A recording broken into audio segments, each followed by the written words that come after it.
Good afternoon and welcome to another episode of Dubai Works Business Podcast. This week I've the pleasure of being joined with Faizal Kottikollon, the founder and chairman of KEF Holdings.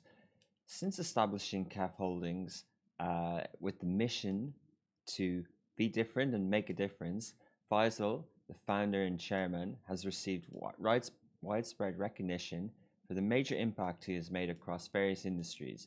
He has been named one of the top 100 Indian business leaders in the Arab world by Forbes, Middle East, and also one of the 20 most influential Indian leaders in the Gulf by Construction Week. Today, we'll discuss the story of KEF Holdings, a move into healthcare, and talk about KEF Connect. Good afternoon, Faizal. Good afternoon, Richard. How are you? I'm very good. Thank you for joining us. I know that you're a very busy morning and you're busy, so appreciate your time. Thank you. It's my pleasure. So can you just give us a little bit of a background into the length and breadth of the group and the backstory, please? Sure. So, as Richard mentioned, that I'm born in India, but left India when I was 18 years old to United States. So I did all my education over there, higher education. I've done 2 master's degree in engineering and management. And I was working over there in an industrial engineering factory, a company called Indectotherm, who manufacture furnaces for the worldwide metallurgy businesses. So that's been my background. Came back to India in 1992, October, to get married. As you all know that in India, we have arranged marriage. So I need to come and find a girl. I was chosen by my parents. So that's the reason I came down, got married, worked with my family business for a couple of years, moved to Dubai for a holiday, came with my wife and 1-year daughter. And something struck me over the holiday and said, this is my place to be in. So my journey started with that. It is a holiday trip. Now it's been 25 years of holiday in this great country. I love UAE. And I built my businesses from scratch with the $5,000. At that time it was close to 20,000 dirhams. And my knowledge, largest and the most technologically advanced valve manufacturing facility in the region. It has changed hands to multiple people now. Story was 97, I started that, and eventually the company was exited for a $400 million to a US conglomerate called Tyco, because they love the technology, what I built in this part of the world. Wow. And now it's owned by a company called Emerson. And that is how I created my wealth, through the knowledge. And I always believed it's a great place to set up a manufacturing base for the world. Everybody was against that thought process, saying that Dubai is all about tourism and trading. It is not meant for the manufacturing. So I like to change the perception of the people by really executing things on the ground and demonstrating it. So it took 12 years for me to demonstrate, to create a world-renowned organization in this part of the world. It's owned by Emerson now. The company is renamed in our name for the good work what we have done, in my name and my wife's name. And the main purpose was, also to show to the world, creating business is not just to make money. It is to create value. And that's what our tagline is: be different to make a difference. So 2006, when we started to make a lot of money, we said, let us give back this money to our employees who worked very hard and stood by me with my vision. So the community center, what we created, is called ETC Community Center. It's one of a kind in the region. The idea was, how do we educate these workforces who come different corners of the world on a 45 minutes, full-time, full-day work. They have to come into the community center. And also to relax. So we had 3 gyms, we have yoga facilities, or we had indoor basketball and volleyball courts. And also we provided all the 3 meals free of cost, like a 5-star hotel. So we spent $5 million at that time. Wow. Everybody was surprised to see that. And that really created a goodwill, not just for our own company, also for the entire Umbrella Free Zone in Sharjah. And many people have replicated this model into their businesses. So that is something which we love to do, because we say, we need to give back what we know to the world so that the world will become a better place. So that got me into full-time philanthropy. Me and my wife started our foundation in 2007. And today we give our knowledge to the government schools across the world, mainly on the emerging world. As of now, our foundation has helped to build 151 schools. Wow. And all of these schools are much better than a private school today. It's run by the government. It's free education. It's meant for below poverty kids. But today, most of the schools it's got a huge rush to get admissions. So all the rich people kids also wanted to study in that school. Just to share the glad news, good news. Yesterday, one of the first school which we started as a pilot and a model is rated number 3 in the whole of the country in India. Amazing. Out of 1.2 million government school. It was officially published last night. I got a news link saying that Narakav School, which was initiated and funded by the foundation, has become top 3 in the country. Amazing. Out of 1.2 million government schools. So this is the way we try to create an impact. The company's vision is that more than the money is how do we combine money and knowledge to create larger impacts. So that got me into a new business idea because that school was built in 95 days using prefab technology. Amazing. So we developed a concept called manufacturing buildings. How do we manufacture a school? How do we manufacture a hospital? How do we manufacture a hotel? Using robotics, design and robotics. So we work with a US company called AutoCAD. And from the design, you deliver this design to various factories in concrete, wood, aluminum, glass. And it's run like an assembly line, correct? Like a car industry. And every component is manufactured simultaneously, and you bring it like a Lego to the construction site where you make the foundation. And above the foundation, everything is like a Lego blocks, correct? So we could really build a hospital in less than 12 months, schools in 3 to 6 months, large commercial buildings again in 12 months. So it really created a revolution in India in 2014. Company really grew like a rocket. We grew 100% year on year. And 2018, there was a lot of interest from the US market, from Silicon Valley, to learn about this technology and take it to the world. So we did a merger with a company called Katera, which is funded by SoftBank in 2018. So our technology is moved to Saudi Arabia now. We have 5 factories there. We build every day 10 houses. We have 15,000 houses contract from Ministry of Housing in Saudi Arabia. The technology has gone to the US now, so we have multiple factories running in US, and also a lot of European countries wanted to have this technology. The idea was, is eliminating the waste in the whole process by integrating all the activities, under one roof. So that is my expertise as an industrial engineering, because today we are living in a world of surplus. Everything is a surplus, and that's what this pandemic has shown to all of us. We don't even have the runway to even manage 1 month. Most of the companies did not have the salaries to pay to their employees, and that shows that how weak is the system is, and how inefficient our system is. And that's what I always tell to the world. We need to relook at the way how we do businesses. So that is my passion. So that happened. And the last operating business we have is healthcare. Yep. We are disrupting healthcare now. We say that healthcare is not accessible to everybody. It is only accessible to a small percentage of the population in the world. It's becoming very, very expensive. People are finding it difficult even to go to a good hospital. One is the waiting times, it's expensive, insurance premium is high. Now we are bringing technology into hospitals and saying that, in the olden times, people never came to the hospital. The care went to their home. Okay. So that's something which we are doing now. Again, it started in India. We want to take it to the world. We've been working for the last 3 years. And that is going to revolutionize healthcare, going forward. So these are the 3 verticals I've been involved with, and I've been very blessed and lucky that I could do something in this. Wow, what a story.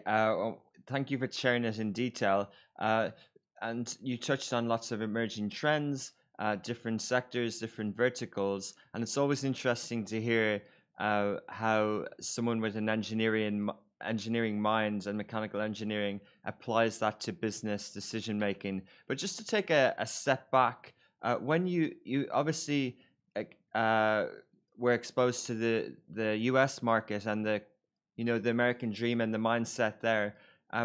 What attracted you to Dubai and the UAE in the 90s? Why did you choose that here over the US and even over India? So I had a very, in India we call it cushy job. It's a happy job in the US. I was driving a beautiful car. I had my own house at the age of 27, 28. And I said, what am I doing in my life? Am I making any difference to people's lives? Correct? Because US is a rich country. Again, it's a country of surplus. Correct? I mean, everyone is happy over there. I said, the whole world is struggling. And that is where a call came in and said, listen, I don't feel happy inside. Even though I had all the luxury in the world to offer, mentally, I was asking this question all the time, how I can be a help to others. And I think that drove me back, to give my knowledge to the countries which needs help, which needs, so much of work to do to make sure that lives of the people are better. And that is what got me back into India, and I worked with my family businesses. And when I came to UAE, it's an open ground, correct? It was only a desert at that time. There was nothing like what you see now. And I said, wow, I mean, this country's got a lot of wealth. Oil and gas is the GDP, but nothing is manufactured over here. Everything is imported. And I told myself it's not sustainable on a longer period of time.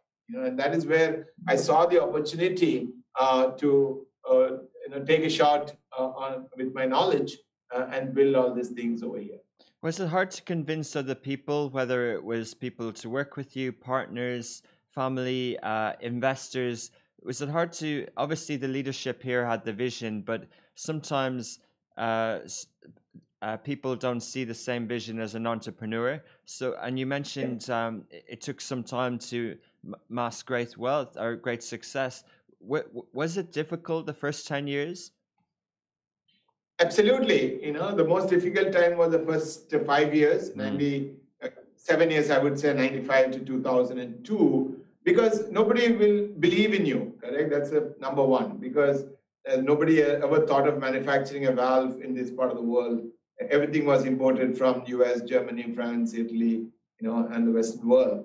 And convincing even to get financing from the bank was very difficult because nobody understands, what is all this about.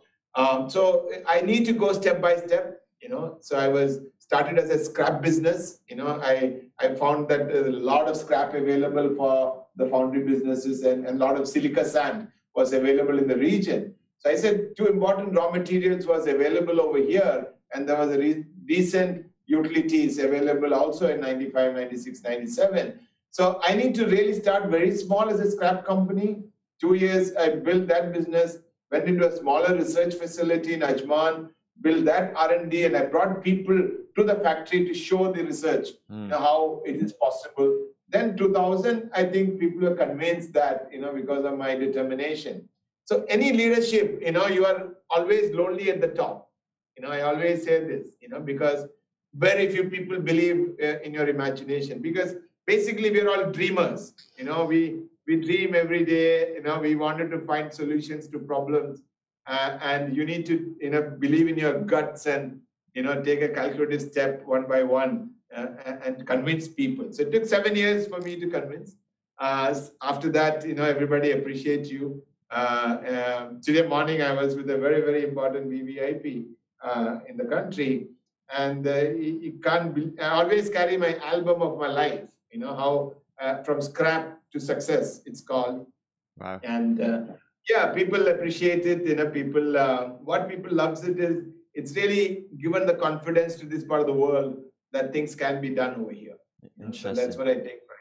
And your business plan then, do you approach things differently when the when the opportunity is different? For example, you touched on the manufacturing, the trends in prefab construction at the moment, but going back then, it might have been looking at what's the market opportunity for manufacturing valves and the manufacturing industry.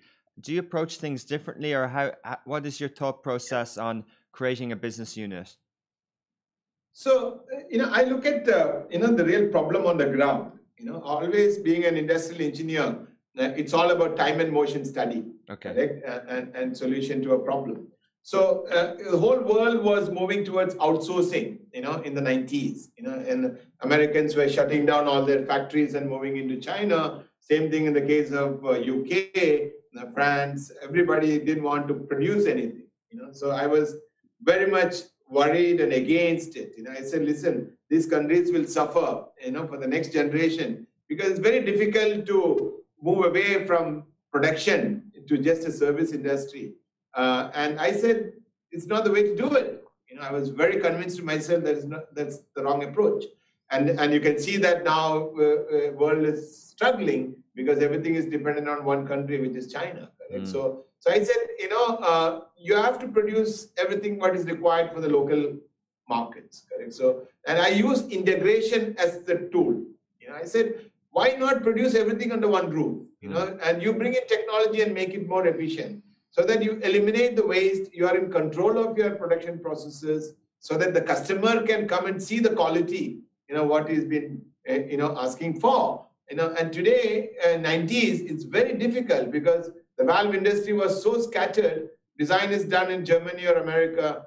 The patents are made in India or China. The machining is done in Poland. And all the components are going back into US or Germany to assemble it, and comes back into Middle East countries. Correct? So it is going a round trip around the world.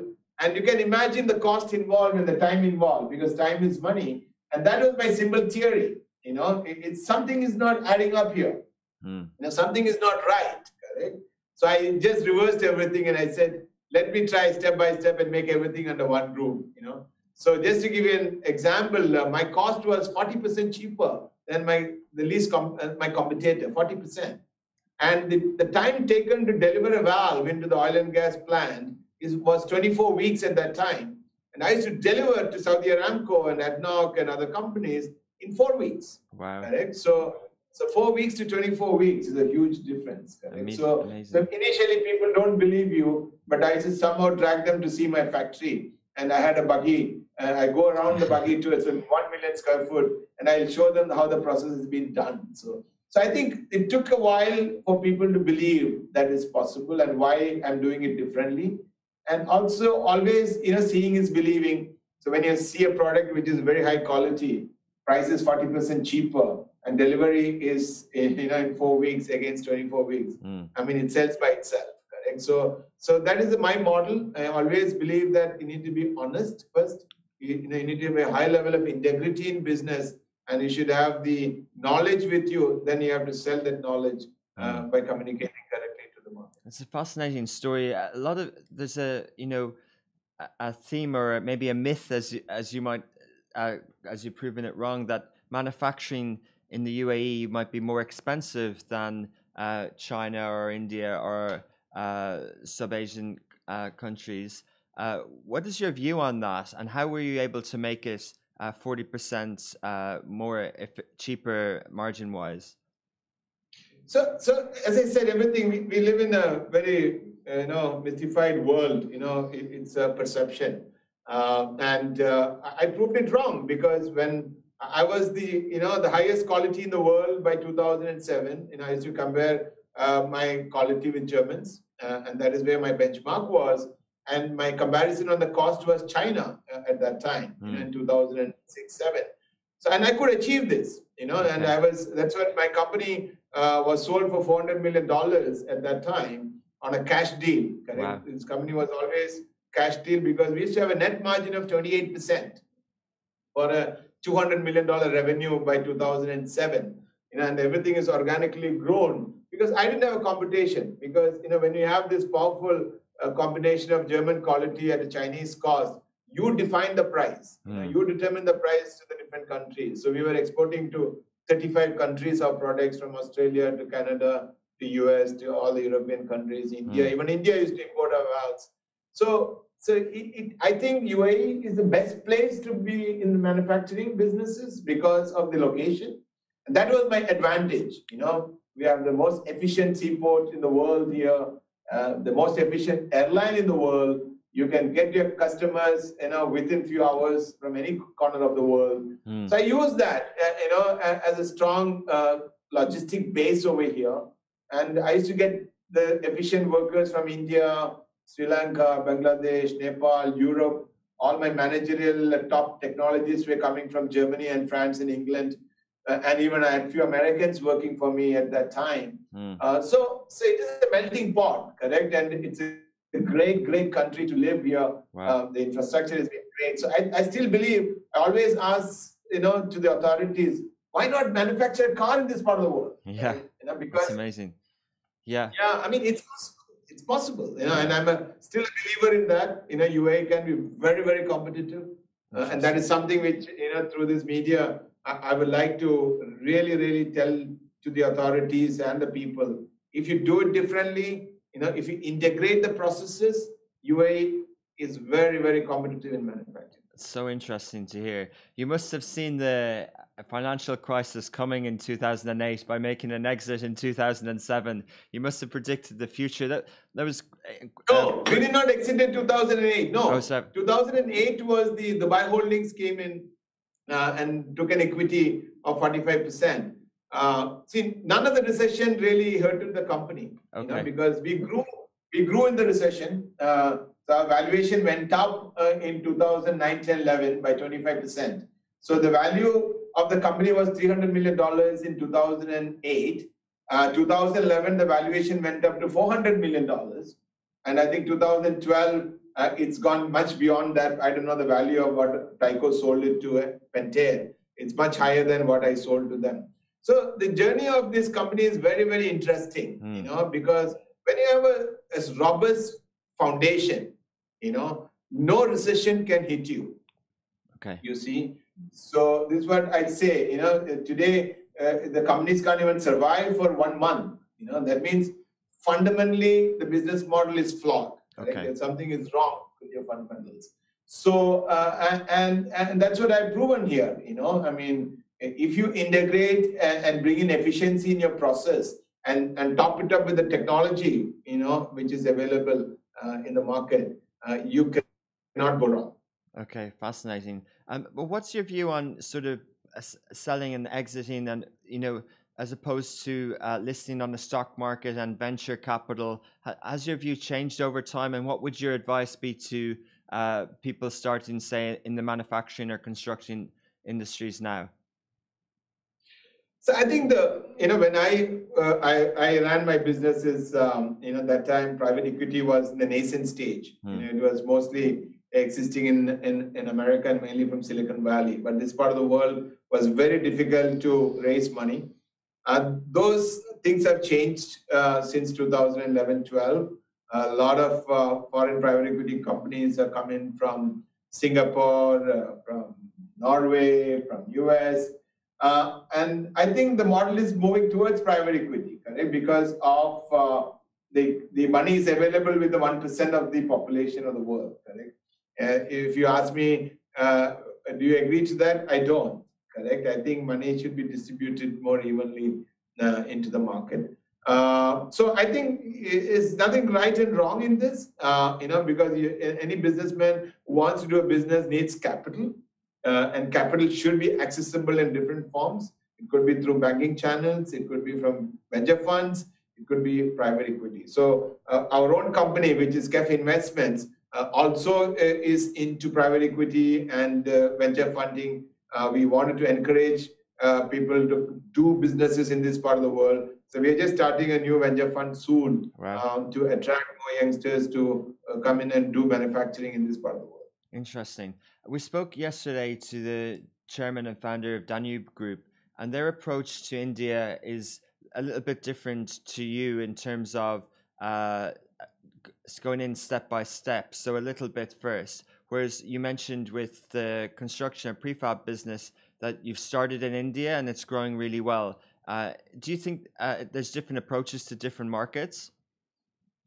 Yes, definitely, because as we all know that India is a large market, but it is not an easy market, correct? Because we have a lot of regulatory issues, labor laws, and every state is a country in India because we have 1.3 billion people.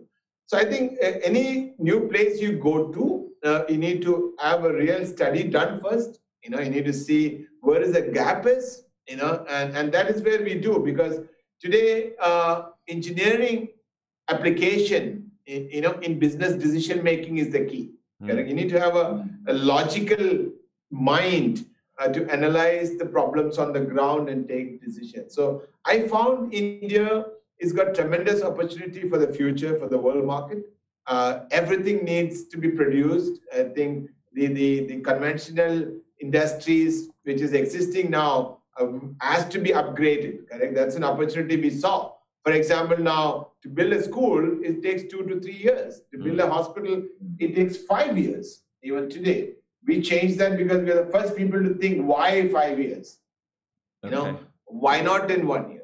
Why take 2 years for a school? Why not in 3 months to 6 months, correct? If you see UAE, the bridges happens in few months. Correct? If you go to India, it takes 10 years. Correct? Okay. So it is how you approach the problem, and find a solution. That's where the opportunity comes in. So Africa is a different landscape. You will have different other issues in the African market. But the fundamentals of efficiency by studying the time and motion, is key for every country. We need to eliminate waste. We need to bring in efficiency by integrating the processes. And that can apply to United States, to UK, to Germany, to Middle East, to India. Those are same, except the regulation issues, labor law issues are different from country to country. Amazing. So, yeah. Regarding healthcare, there might be trends in health tech, and people might look at data and apps and different ways of making decisions and providing medical advice. How come you disrupt it? You're looking to disrupt it from a manufacturing point of view and changing the behavior around hospitals? And do you think the global pandemic has accelerated the need for the solution that you're providing? Absolutely. So if you really, healthcare was one of the legacy industry which didn't want to change. Correct? Everybody, build hospitals after hospitals, and building a hospital is the most expensive real estate, in the world. And we did a study when I decided to build a hospital. I went to Cleveland Clinic in Ohio, in Cleveland, US, and just to understand the landscape of healthcare over there. And it was a huge city by itself. There are 40,000 doctors, 3-4 large hotels linked to the hospital. It was fascinating and also very expensive. So when I asked him, how much is to build a hospital over there, it was $10,000 a square meter, correct? $1,000 a square foot. So I did the same study in Europe. It was around $8,000 a square meter, which is $800 a square foot. When I came to UAE, it was around $400 to $450 a square foot. And come to India, same thing people are doing in $100 a square foot, correct? So I said, it's a hospital, it's giving care to the people. Why such a big gap? Again, you'll see is a lot of wastages cutting across every country, depending on US to Europe to America, Japan to India.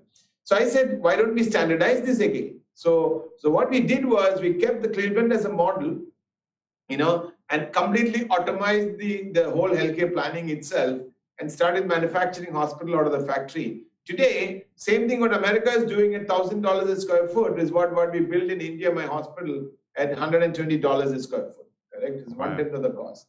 So we brought the cost down on the infrastructure. Second is, it's a tertiary care hospital. So I said, hospital should be used only for surgeries, correct? And you need to create an ecosystem in every town or a district by connecting primary and secondary care hospital to this tertiary care using technology. So what we are doing now is a very interesting model using technology. So we said this telemedicine, which has come up in this pandemic a lot, is a video call. is not really going to use the doctor to make a decision making for your problem. So we developed this technology with a company in America, and we said we need devices to be assisted, to be integrated into this telemedicine, so that using camera technology, which has really progressed quite a bit in the last couple of years. So the doctor, wherever it is, the specialist should be able to see your heartbeat, hear the heartbeat, see your lungs, see your ears, nose, eyes, your skin. Unless and until they have these parameters, shown to the doctor cannot make a decision. Correct? So this is the first, model we are bringing up into a remote place in India, connecting to a main hospital, so that the patients needn't travel 4 hours to a tertiary care hospital for a primary problem or a secondary problem. Correct? They can come to a family physician. They can download the app. A hospital is called Maitra Hospital. Okay. And in the app, we are connecting many primary doctors. Correct? So they can ask the doctor to come to your home. Doctor can do the initial investigation and say, if you want, you have to see a specialist or cardiologist, you come to the spoke there in the same place, and you connect this device, telemedicine device, with this equipment to the main doctor sitting in the city, so that he can really see whether he needs to come all the way 4 hours traveling to a main center. Otherwise, he'll give the medicine over there. He can continue at home, correct? And he can directly connect if there is a problem. Or you go to a secondary care hospital, again certified by us. We are managing this hospital, this tele-ICU system, correct? So the majority of the problem in the rural places in the world is they don't have this critical care intensivists, especially during pandemic. You have seen most of the death happened because people did not know how to manage this ICUs, intensive care units. So what we are doing now is we build a huge command center in our main hospital, and we train the nurses in the villages and the towns and the districts, and we monitor the patient and the monitor of the ICU 24/7, and we instruct, your oxygen level has come down. Your IV infusion is not right. Everything is continuously monitored and feedback is given to the particular nurse. And that is how we are saving lives now. And we are offering this to now to Oman. We are offering this service to now in Europe because European, again, the second wave is coming up in Europe, and intensivists are very less in the whole of Europe now. And I think this is a way we are making healthcare accessible to people. Correct? Amazing. And it's fraction of a cost. It's fraction of a cost. And I think unless and until you integrate all this, it'll be like a video call. Correct? That's what I always say. A lot of technologies are coming in, but how many are useful to the people is what the question we need to ask. Yeah. Right? So that is the revolution we are making in the healthcare space. We are launching our first spoke on January 31st in a place called Kasaragod in Kerala, linking to our main center. And after that, we want to roll it to the whole world. Amazing. That's amazing. So it is a full offering, full service. There's the infrastructure, the facilities, plus the technology. So it's quite future-proof in that respect.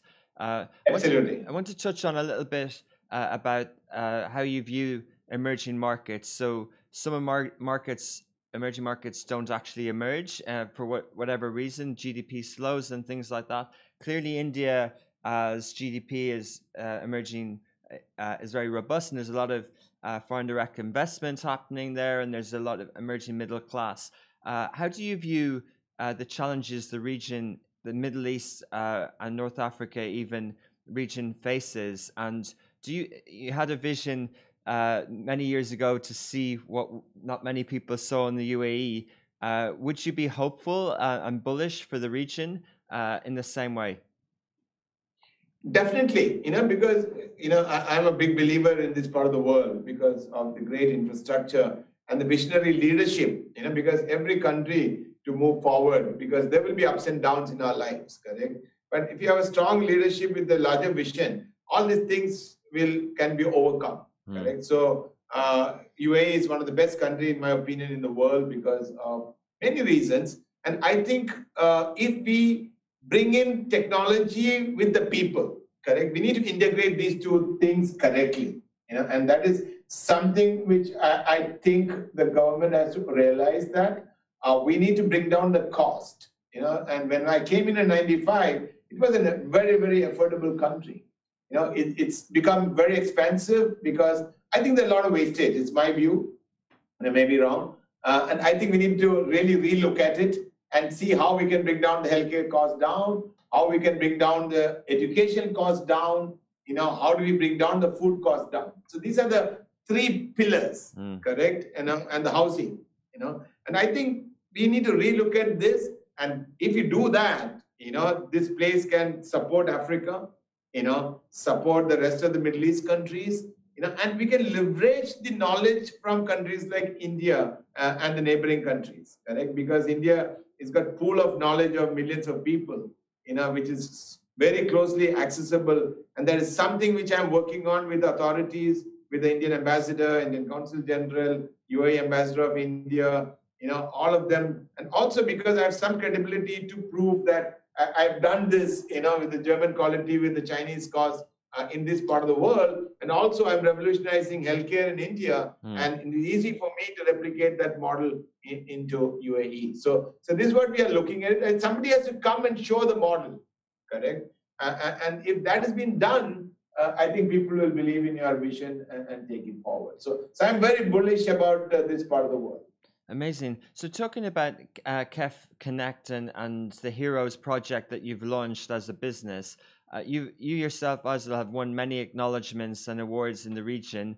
How do you view that in terms of that you yourself are a hero to many people starting out, and how do you look to sort of pass that message and knowledge on? So what I believe is, we few people are, been talked about in all these Forbes in Arabian business, but there are many, many heroes which is going unnoticed, correct? And if a country to progress and be sustainable, we need to really identify the real heroes which is going unnoticed. Okay. That is where we decided to have this KEF Connect to start as a series of programs. And during the pandemic time, there are many, many people who sacrifice their lives for others. And it's so heartwarming to hear the stories of these people, And I think I'm very, very passionate about doing this KEF Connect, and because I'm dedicating my life, to really support people, who can really contribute to the humanity, and that is the vision behind this KEF Connect. Okay, interesting. And finally, to finish, you mentioned at the start philanthropy. And I know that your wife is very much involved in that. Is that something that you've envisaged you'll be spending more of your time with in the future moving forward? Yes, already. Since 2012, if you look at our business model, if you go to a website, we call it KEF Wheel. It's a wheel. The foundation is in the middle, and all the businesses are on the periphery. So 50% of our time is spent on the foundation. Because we are talking about, now we are helping government, 151 schools, we are already, managing with the government. There are 300,000 students our foundation is directly involved with. And this we are replicating in Africa now. We're also replicating in other states in India. So we are very committed to really take this model, which has worked very well in India, to the rest of the world. Correct? Because we need to work with the governments. Because the government makes the big changes, not the private entrepreneurs. We need to be supporting the government to give our knowledge and experience, and combining these two powers together, we can solve problems for the larger population. So that's what we are working on in our foundation. Same thing on the healthcare. We give a lot of our services free to the people. For our technology is available to the people. For example, this telemedicine, tele-ICU. We don't hide to ourselves, even though it's very, very unique. We go and open this to the world. Please come and learn. Either you can work with us or you can work on your own. So this is a philosophy. We believe in giving because we are all here in a very short time in this part in the world. We cannot take anything when we go away from this world, and we believe, and that has to be done while we are living and giving it to the people. Amazing. Well, thank you so much for sharing. I think what I took out of that is, one of our mindsets on Smashi is for the driven, the dreamers, and the doers. and it's been inspiring to see, because I'm sure there was many people who doubted you in the 90s to be able to make a manufacturing global business. And I think you've really proven that anyone who has a vision, they can do it within the UAE and expand globally. Thank you. So thank you very much, Richard. It's been a real pleasure talking to you. Likewise, I'm fascinated by your story, and I'm going to check out more of it. Thanks so much for your time Please. this morning, Faizal. Thank you. All the best. All the best. Thank you. God bless. You too. Thank you.